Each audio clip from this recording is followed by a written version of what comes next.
Bueno, esta exposición se inscribe un poco en una de las líneas de trabajo del Museo ICO, que es toda esta reflexión sobre la fotografía en relación a la arquitectura y al urbanismo, a la ciudad. La fotografía dentro de un marco de reflexión sobre la vida urbana y la vida en común. Más específicamente, esta exposición continúa la senda que abrió la exposición de hace 2 años, Paisajes Enmarcados, sobre las campañas fotográficas hechas en Europa de los 80 para acá, en donde había una selección de proyectos que seguían la estela que crea la misión Datar en Europa, que crea un modelo de encargo fotográfico para representar las transformaciones históricas en curso en el territorio, que genera pues todos unos efectos en toda Europa. Queríamos continuar esa reflexión, pero al mismo tiempo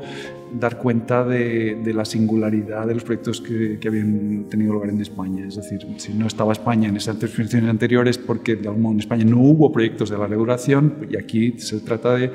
observar esas campañas fotográficas en su singularidad y en su especificidad.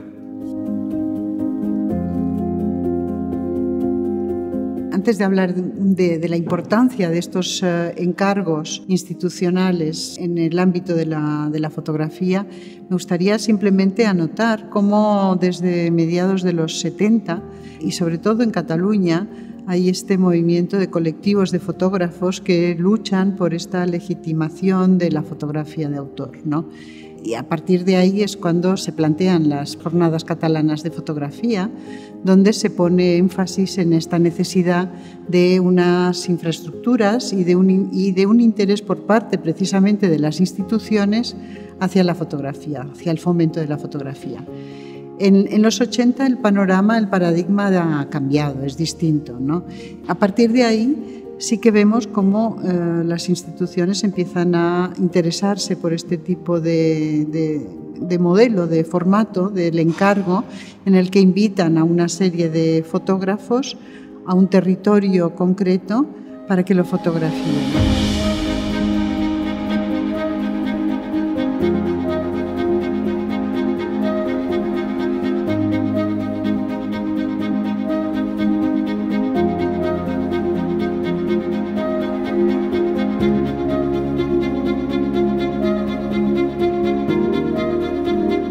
El año 83 es el año en que se hace el primer proyecto y el año 2009 es la fecha del último proyecto que hemos seleccionado. Entre medio, pues hay toda una serie de proyectos fotográficos que están inspirados en el modelo que se hizo en Francia, la llamada Misión Datar, que es un departamento del gobierno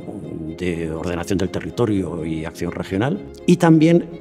a un fenómeno que se da en el mundo del arte, que es la renovación del género de paisaje. El género de paisaje, la verdad es que en el arte europeo estaba prácticamente abandonado, porque seguimos a finales del siglo XX funcionando con los criterios estéticos del romanticismo. O sea, por paisaje entendemos paisaje natural, no transformado por la acción del hombre, la idea de lo sublime, el código estético que nos dio el romanticismo. Y en los años 60-70 hay una serie de artistas conceptuales y de fotógrafos que van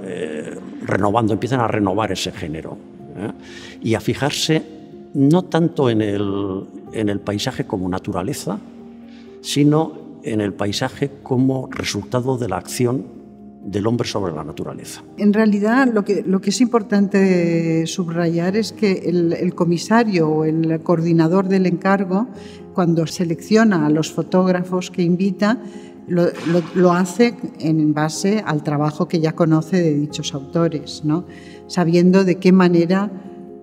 más o menos intuyendo al menos de qué manera van a enfrentarse a ese territorio y cómo van a tratarlo y a documentarlo, ¿no?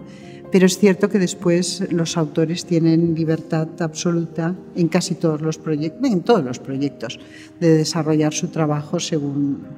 su propia manera de entender el encargo, ¿no? Claro, es una exposición colectiva de 68 fotógrafos, se puede considerar, pero en esa época, a lo largo de todo este periodo, fueron invitados a trabajar en España los principales fotógrafos del momento. La cuestión de los encargos también supone un tipo de trabajo para los propios artistas que es diferente al trabajo autónomo en donde, bueno, simplemente hacen pues lo que les parece o les apetece, sino que aquí se trata de poner en tensión la práctica artística en relación a estas condiciones determinadas, insisto, por la vida social y por cierto tipo de problemáticas que se plantean en cada caso. Pensamos que esta es una de las grandezas de la fotografía, es decir, poder desbordar este campo artístico y, bueno, es uno de los sentidos de esta exposición es también defender esta misión histórica, que es un poco la cuestión del documento, es la cultura del documento, es precisamente esta hibridez de la fotografía y el cine. El documento es precisamente ese tipo de práctica, ese arte que se inserta en lo social de una manera que no es solamente artístico.